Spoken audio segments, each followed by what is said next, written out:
남녀노소 누구나 나름대로의 어려움이 있습니다. 어떤 사람은 보기에는 아무것도 아닌데 고난당하는 당사자에게는 눈앞이 캄캄하고 아찔한 현실적인 절망에 빠지기도 합니다. 사실 세상은 지금까지 크고 작은 고난으로 이어져 내려왔습니다. 고난은 그 자체가 어려움이고 환난과 곤고와 아픔과 슬픔입니다. 이런 것들은 다 같은 뜻으로 사용됐습니다. 여러분, 오늘 우리가 갖고 있는 어려움은 어떤 것일까요? 가정이나 직장에서 혹은 학교나 교회에서 아니면 사회나 국가에서 반복되는 고난과 어려움은 누구에게나 있습니다. 약간의 차이가 있다면 고난의 종류와 대소사의 문제이지, 과거부터 지금까지 호흡하는 사람이라면 고난의 범주를 결코 벗어날 수가 없는 것입니다. 흔히 우리가 겪는 고난이나 어려움은 일반적으로 몇 가지로 구분이 됩니다. 먼저는 죽음입니다. 사랑하는 가족 가운데 누가 먼저 세상을 떠납니다. 남은 가족은 슬픔과 눈물을 흘립니다. 특별히 중년기 가장의 죽음은 자녀 교육과 경제적으로 그만큼 충격이 큰 것입니다. 어떤 때는 사업의 파산이나 실직으로 경제적 고난받는 그런 경우가 있습니다. 사도 베드로 당시에 예수님 믿으며 박해를 받고 종이 되고 재산을 압류당하고 감옥에 갇히거나 죽음을 당합니다. 예수님 믿기 때문에 불신자로부터 불이익과 차별을 받습니다.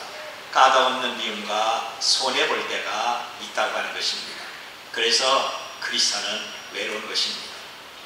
초대교회 성도치고 이런 고난을 겪지 않는 사람은 별로 없었습니다.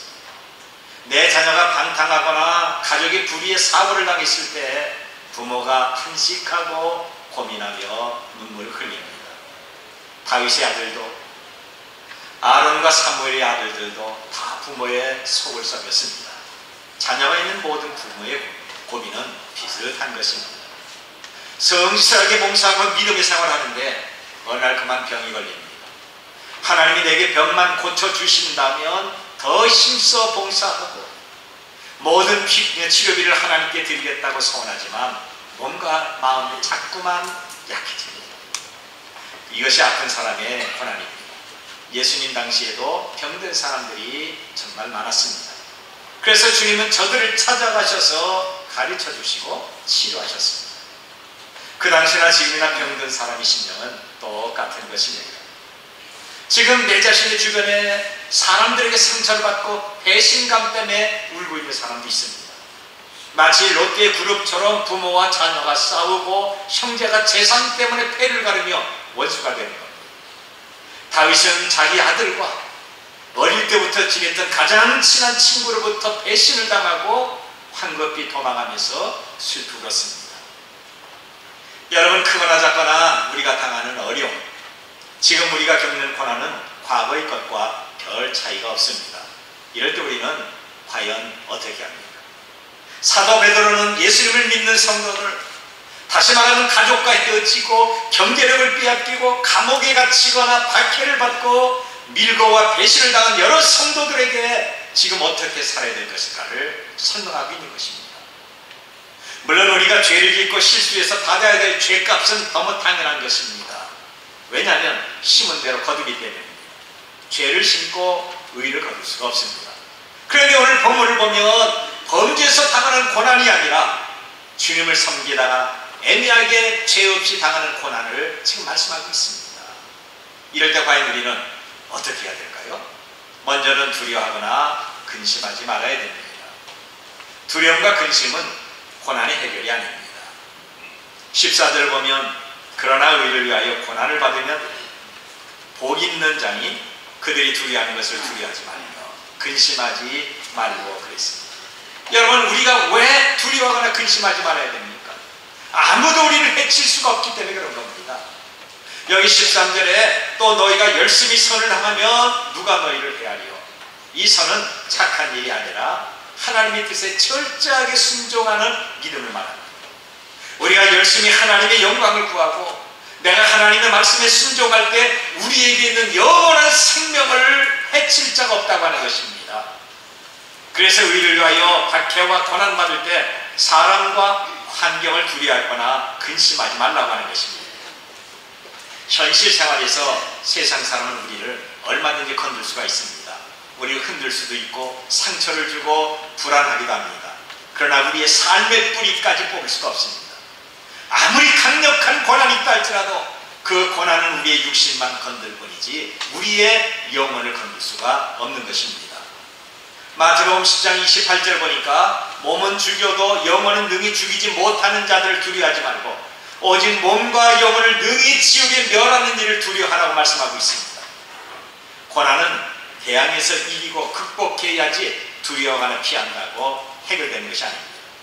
오늘 우리는 영과 육을 영을 심판하시는 하나님을 의식하고 두려워해야지 내 육신만 일시적으로 괴롭히는 사람을 두려워할 필요가 전혀 없다고 하는 것입니다. 우리가 맑은 날 하늘을 볼 때 여러 가지 구름을 선명하게 볼 수가 있습니다. 지금은 안개와 공해가 있어서 흐릿하지만 그래서 별로 느끼지 못하지만 맑은 날 하늘 구름을 보면 다양한 형태의 구름을 우리가 볼 수가 있습니다. 그 구름은 하나님이 우리에게 보여주신 놀라운 걸작품 가운데 하나입니다. 그 구름을 보면 하나님의 그림이 보이고 하나님 건축한 것을 볼 수가 있다고 하는 것입니다. 어떤 구름을 보면요 목자가 양떼를 이끌고 가는 그런 그림과 같습니다.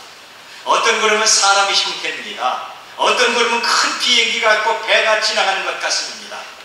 어떤 구름을 보면 건물과 사람과 짐승 또는 산 이런 복합적인 것이 여러 형태를 가지고 한꺼번에 있는 것 같습니다.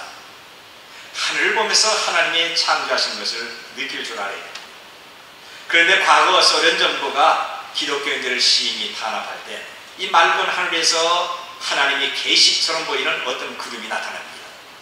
이 다니엘에 나오는 것처럼 사람의 손 모양과 같은 구름이 나타나서 하늘에서 러시아 말로 어떤 글씨를 쓰는데요 지나가는 사람들이 그 글씨를 다 봅니다. 그리고 그 구름 글씨를 보고 매우 두려워했습니다. 이 글씨는 무려 3시간 동안이나 사람이 볼 수 있도록 지워지지 않습니다. 기독교를 탄압한 소련은 이 글씨를 감추기에 급급했지만 사람들은 사진을 찍었고 독일 신문에 크게 게재가 됐습니다. 그 내용을 보면 9가지입니다. 선으로 악을 이겨라. 이는 내 백성의 겨울이다. 지금은 회개할 날이다. 또 하나의 선한 심령도 악한 심령 가운데 머무르지 않게 될 것이며 또 하나의 악한 심령이 선한 심령 가운데 머물지 않게 될 것이다. 나의 구원함을 유의하라. 회개의 열매를 맺어라. 하나님을 두려워하는 자들을 내가 구원하리라. 용기를 내라. 담대하라. 때가 가까우니라. 그리고 마지막에는 보라 내가 속히 오리라. 내가 상을 가지고 오리라 하는 그런 내용입니다. 물론 해석하기 어려운 것도 있지만 이거는 독일 신문을 인용해서 우리나라 신문에도 소개가 됐고 뉴스에서 아주 잠시 반영이 됐습니다. 사람들이 우연히 그렇게 보여서 봤는지 아니면 그렇게 생각해서 그렇게 보여주는 어떤 미신적인 행위인지 정말 소련에서 박해받는 성도를 향한 하나님의 위로인지 우리는 알 수는 없습니다. 그런데 분명한 것은 하나님은 살아계시고 우리를 철저하게 지켜주신다고 하는 것입니다. 욥의 고난은 그에게 엄청나게 많은 아픔과 외로움과 슬픔과 가난을 줬습니다. 여러분 우리가 욥의 고난을 어떻게 다 이해할 수가 있겠습니까? 고난당하지 않은 사람은 다른 사람의 어려움과 고난을 이해할 수가 없는 겁니다. 지금 청소년들에게요 과거 6.25 때 먹지 못하고 굶주리고 가난한 것을 말에 두어 전혀 이해할 수가 없습니다. 먹을 것이 없고 너무 가난해서 며칠 동안 굶었다라고 말하면요 그럼 빵 먹으면 되잖아요. 그래요. 야 빵이 어디 있니? 빵도 없어. 그럼 라면이 있잖아요. 그 당시에 배고픔과 고난과 아픔을 경험하지 않는 이 시대 청소년들에게 어떻게 이런 것을 이해시킬 수가 있겠습니까? 자기가 직접 배가 고파서 며칠씩 굶고 돈이 없어 병원에 가지 못하고 누워서 신음소리만 내고 교통비가 없어서 몇 시간씩 걸어가는 그 고달픔을 직접 겪어야 그 당시의 고난과 어려움을 이해할 수가 있습니다. 이런 것은 한두 번이 아니라 몇 달 또는 몇 년씩 계속해야 고난에 동참했다고 할 수가 있습니다. 이런 맥락에서 우리는 욥의 고난을 다 이해할 수가 없습니다. 그런데 욥은 자기가 당하는 어려움을 두려워하고 근심만 했습니까? 고난받는 그 자리에서 한숨을 쉬고 걱정했습니까? 아니면 사람들이 귀찮아서 다른 데 숨고 피해버렸습니다. 아닙니다. 그런 어려움 당할 때 힘든 고난의 장소에서 오히려 눈을 들어 하나님을 바라보고 있는 것입니다. 그런 어려움을 당하고 힘든 고난의 장소에서 더 범죄할까봐 하나님을 의식하고 있는 것입니다. 하나님은 그의 믿음을 보시고 그가 당하는 모든 문제를 단숨에 해결해 주셨습니다. 그래서 성도의 고난과 시간과 그 장소에서 우리는 은밀히 보시는 하나님을 의식하면서 나의 억울함, 나의 슬픔과 아픔을 기도와 간구로 아뢰어야 될 것입니다. 그것뿐 아니라 의를 가하여 고난을 받으면 복이 내게 임하는 것입니다. 우리가 고난당할 때 두려워하거나 근심해야 될 것은 아무도 우리 영혼을 손댈 수가 없기 때문에 그럽니다. 그리고 의를 가하여 고난받으면 복이 있다고 주님은 말씀하십니다. 예수님은 말씀하기를 의를 위하여 박해를 받는 자는 복이 있나니 천국이 그들의 것입니다 하고 있습니다. 여러분, 의를 위하여 당하는 모든 고난은 천국에서 놀라운 상을 받고 있는 겁니다. 하나님의 성령이 우리를 더 존귀하게 높이 여겨주시고 우리를 위로해 주시는 거죠. 고난을 받는 그 시간은 힘들고 슬프지만 잠시 후에 주어질 놀라운 위로의 복을 보면서 우리는 소망과 감사를 유지해야 됩니다. 이것이 고난과 함께 오는 신령한 복입니다. 그런데 동정받기 위해서 자기를 변명도 하고 엄살을 떨고 다른 사람을 비난하고 모함할 때가 있습니다. 자기의 고난과 어려움을 알아달라고 전화로 하소연하며 오히려 시끄럽고 소란하게 하는 그런 사람이 있습니다. 우리가 예수님을 믿고 신앙생활하는데 왜 이런 고난이 나에게 오느냐, 왜 하필이면 내가 이런 고난과 아픔이 있느냐 하면서 나를 향하는 하나님의 사랑을 의심하고 믿음에서 떨어지는 사람이 있습니다. 그의 복이라고 한다면 잘 먹고 돈 잘 벌고 건강해야 되는 줄 알고 있습니다. 물론 우리는 이런 복을 누려야 됩니다. 그런데 현실주의, 물질주의, 기복주의는 참복이 아닙니다. 우리는 신앙생활하면서 만사형통만 생각하지 말아야 됩니다. 성경은 성실하게 예수님을 믿다가 미움과 박해를 당하며 고난당하는 그 자체가 복이라고 말씀하고 있습니다. 물론 그렇다면 우리는 이런 고난을 복으로 달라고 기도하지 않습니다. 이런 기도할 필요도 없습니다. 그런데 고난당할 때 하나님과 우리 사이에는 막힘이 없어야 되는 것입니다. 어떤 사람이 고난을 당합니까? 자기 멋대로 살면서 방황하여 재산을 낭비하고 가난해진 사람입니다. 아니면 죄짓고 도망해서 숨어 사는 사람입니까? 지금 형무소에 있는 사람들이 다 고난받는다고 생각하고 있습니까? 자기의 죄값으로 어려움 당하는 것은 고난이 아닙니다. 이런 것들은 자기가 죄를 만들고 죄의 길로 스스로 들어갔기 때문에 그런 것입니다. 디모데후서 3장 12절을 보면 무릇 그리스도 예수 안에서 경건하게 살고자 하는 자는 박해를 받으리라고 했습니다. 우리가 믿음으로 경건하게 살려고 애쓰다가 어려움 당하는 것이 바로 고난이에요. 그리고 이런 고난은 하나님이 책임져 주시는 것입니다. 다윗이 억울하게 쫓김을 당하고 유리할 때 하나님은 도와주셨습니다. 말씀을 증거하는 베드로가 감옥에 갇히고 채찍에 맞았을 때 예수님은 부활의 영광으로 그에게 힘을 주셨습니다. 여러분, 고난당할 때 아우성치며 소란 피우지 마십시다. 두려워하고 근심한다고 고난이 해결되는 것은 아닙니다. 오히려 조용히 기도하면서 인내할 때 주의 선하신 손길을 경험할 수가 있는 것입니다. 고난 후에 주어질 놀라운 위로와 풍성한 축복을 생각하면서 절대로 슬퍼하거나 낙심하지 마십시다. 그리고 두 번째는 소망을 묻는 자들에게 대답할 말을 미리 준비하셔야 됩니다. 대답할 말. 여기 15절 보면 너희 마음에 그리스도를 주로 삼아 거룩하게 하고 너희 속에 있는 소망에 관한 이유를 묻는 자에게는 대답할 것을 항상 준비하되 온유와 두려움으로 하고 그랬습니다. 우리가 고난을 당하면서도 여전히 믿음을 지킬 때 이것을 이상히 여기는 이런 사람들이 있습니다. 그리고 우리에게 물어봅니다. 당신 그렇게 손해와 박해를 당하면서도 왜 예수님을 믿습니까? 세상의 즐거움 다 끊어버리고 살면 무슨 재미로 삽니까? 예수님 믿는 것 때문에 이렇게 미움과 고난을 받으면서도 교회에 그렇게 나가야 됩니까? 이 문제 해결하고 교회 다니면 되지 않습니까? 그러면서 타협을 은근히 권장합니다. 그렇게 몸고생 마음고생하다 병들고 죽으면 무슨 소용이 있습니까? 일단 살고 봐야 되잖아요. 적당히 눈치 보면서 교회 나가세요. 회유하는 사람도 있습니다. 여러분, 이럴 때 우리는 여기에 대해서 분명한 대답할 말을 준비해야 됩니다. 내가 예수님을 믿는 이유와 교회 가는 이유, 헌신과 봉사하는 이유에 대하여 대답하지 못하거나 머뭇거리거나 당신 말 들으니까 참 많네요 하면서 그들에게 장단 맞추면 안 된다고 하는 것입니다. 내가 이렇게 고난당하면서도 꼭 예수님을 믿어야 되는가? 이 확신이 있어야 됩니다. 내가 이 고난을 어떻게 극복해야 되는가? 내가 하나님의 준엄한 심판대 앞에 섰을 때 하나님께 뭐라도 내가 대답을 해야 되는가? 그 말을 우리가 준비해야 됩니다. 이때 대답은 확실하고 힘있는 전도가 됩니다. 이 대답은 퉁명스럽게 하거나 자포자기하는 심령으로 하는 것이 아니라 구원의 확신을 가지고 온유와 두려움으로 해야 됩니다. 박해자가 주는 어려움처럼 우리도 그들과 똑같이 대할 수가 없습니다. 마틴 루터는 자기를 정죄하고 죽이려고 신문하는 웜즈 국회에서 이렇게 대답하고 제자들에게 이렇게 말합니다. 너희는 대답할 때 교만한 마음으로 하지 말고 남을 꺾어버릴 듯한 모욕적인 교만과 행보를 하지 말고 오직 하나님의 심판대 앞에 선 것같이 두려움과 경비로 하라. 너희는 그때 자기 힘을 의지하지 말고 그리스도의 말씀과 약속을 신뢰하라. 빌라도 법정에서 예수님은 망설이거나 주저하지 않습니다. 네가 만왕의 왕이 나를 신문하느냐? 너 건방지다. 너 조금 있으면 심판 받을 거야 하면서 진노하지 않았습니다. 온유한 심령으로 하나님 나라와 그의 능력을 말씀하십니다. 여러분, 우리가 왜 사느냐?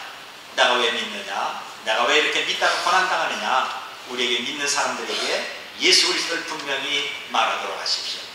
내가 이렇게 선하게 신앙생활하면서 고난당하는 것이 하나님의 뜻이라고 한다면 우리는 후에 놀라운 성령의 위로와 풍성한 복이 주어진다는 것을 말하도록 하십시오. 이렇게 해서 하나님의 영광을 믿지 않는 사람들에게 선포하셔야 됩니다.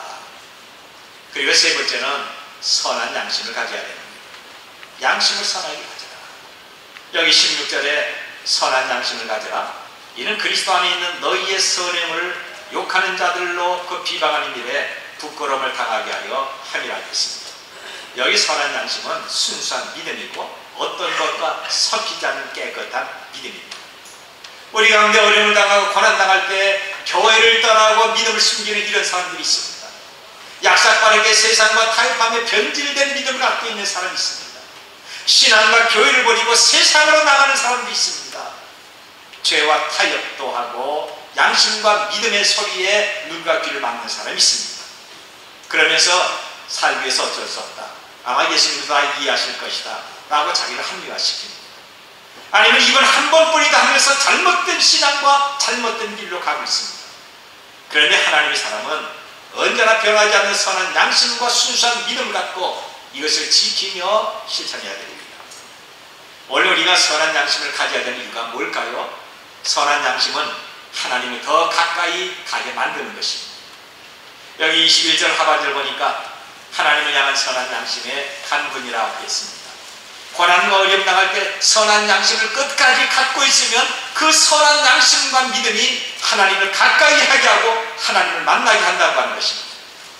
여러분이 힘들거나 편하거나 형통하거나 고난을 당하는 모든 경우에도 선한 양심으로 하나님을 늘 가까이 하도록 하십시다. 그리고 선한 양심을 가지면 율법과 형식에서 해방되는 겁니다. 하나님을 향한 선한 양심은 율법이나 어떤 형식에 매여있지 않습니다. 고난당하면서도 자기를 더 자유스럽게 만들고 죄와 허물과 가정한 압박에서 벗어나게 하는 것이 선한 양심입니다. 예수님은 말씀하기를 진리를 알지니 진리가 너희를 자유롭게 하리라고 하셨습니다. 사도 바울은 고린도 교회에 편지하면서 내가 내 몸을 쳐서 복종하게 한다고 했고 나는 날마다 죽는다고 고백을 했습니다. 바울이 왜 자기 몸을 쳐서 복종시키고 날마다 자기를 죽게 만드는 것입니까? 과거의 생활로 돌아가는 못된 습성에서 벗어나기 위한 것입니다. 우리는 율법과 편리주의, 형식과 세속주의로부터 해방돼서 영원한 자유를 주신 주님의 방향전환을 해야 됩니다. 그리고 선한 양심은 우리를 욕하고 비난하는 자들을 부끄럽게 만듭니다. 16절을 다시 한번 읽어보면 선한 양심을 가지라. 이는 그리스도 안에 있는 너희의 선행을 욕하는 자들로 그 비방하는 일에 부끄러움을 당하게 하려 함이라고 했습니다. 우리를 비난하며 욕하는 사람이 있어도 우리는 선한 양심과 순수한 믿음으로 살 때 우리를 욕하고 비난했던 사람들이 자기의 잘못을 깨닫고 자기가 한 말과 행동을 부끄러워한다고 하는 것입니다. 모든 사람에게는 양심이 있습니다. 박해하는 사람도, 비난하는 사람도, 욕하는 사람도, 아주 뻔뻔한 사람도 양심은 있습니다. 불신자들이 우리 신자를 비난하고 욕을 해도 우리가 선행을 계속하고 바르게 산다고 한다면 우리의 말과 우리의 행동을 보고 자기의 잘못을 깨닫고 부끄러움을 느끼면서 주님 앞에 돌아오는 사람이 있다고 하는 것입니다. 그래서 우리는 늘 하나님 앞에 순수한 믿음을 가져야 됩니다. 내 자신에게는 깨끗한 양심을 가져야 됩니다. 그래서 고난을 슬기롭게 대처해야 됩니다. 그리고 마지막으로 보면 고난당할 때는 무엇보다도 예수님을 깊이 생각하도록 하십시오. 성경은 우리를 위하여 고난당하신 예수님께서 우리의 본이 되심을 보여주고 있습니다. 내가 지금 당하는 모든 고난은 우리 믿음의 선배들이 다 겪었던 것입니다. 예수님께서도 죄 없이 비난을 받으시고 미움과 고난을 당하셨습니다. 우리가 고난당할 때 고난의 본을 보이신 예수님을 생각하셔야 됩니다. 저는 성경을 많이 읽었습니다만, 물론 여러분도 성경 많이 읽었죠. 그런데 성경을 읽고 또 읽어봐도 예수님이 범죄한 것은 하나도 찾을 길이 없습니다. 석가나 공자나 소크라테스, 성인 군자들도 허물과 실수가 있지만 예수님은 한 가지 허물과 실수가 없으셨습니다. 이것은 그분이 우리의 모든 죄를 다 용서하신 구세주심을 증명하고 있는 겁니다. 세상은 죄로 가득하며 선량한 사람에게 시험을 주고 고난과 손해와 아픔을 줘도 예수님은 그들과 달리 사시면서 오히려 약한 자, 병든 자, 가난한 자, 억울함을 당하며 낮은 자를 위로하시고 치료하시며 돌봐주셨습니다.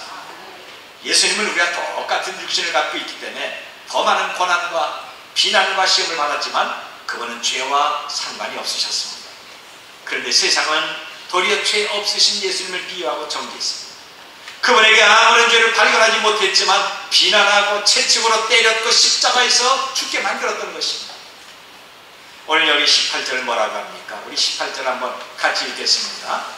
그리스도께서 단번에 죄를 위하여 주사 의인으로서 불의한 자를 대신하셨으니 이는 우리를 하나님 앞으로 인도하려 하십니다. 육체로는 죽음을 당하시고 영으로는 살림을 받으셨으니. 아멘.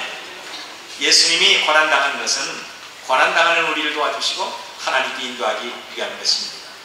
예수님이 당하셨던 십자가의 고난은 지금 우리의 고난이고 우리가 당하는 어려움과 아픔입니다. 예수님이 이것을 다 감당하셨습니다. 그러므로 여러분, 믿는 자의 고난과 어려움은 혼자만이 겪는 것이 아닙니다. 고난당할 때 예수님을 생각하면 내가 당하는 고난은 그만큼 감소되고 그만큼 가벼워지는 것입니다. 사실 나 혼자 당하는 고난은 외롭고 슬프고 힘들고 비극입니다만 예수님과 함께하는 고난이라고 한다면 결코 외롭거나 슬프거나 억울한 것이 아닙니다. 19절을 보면 그가 또한 영으로 가서 옥에 있는 영들에게 선포하시니라 그랬어요.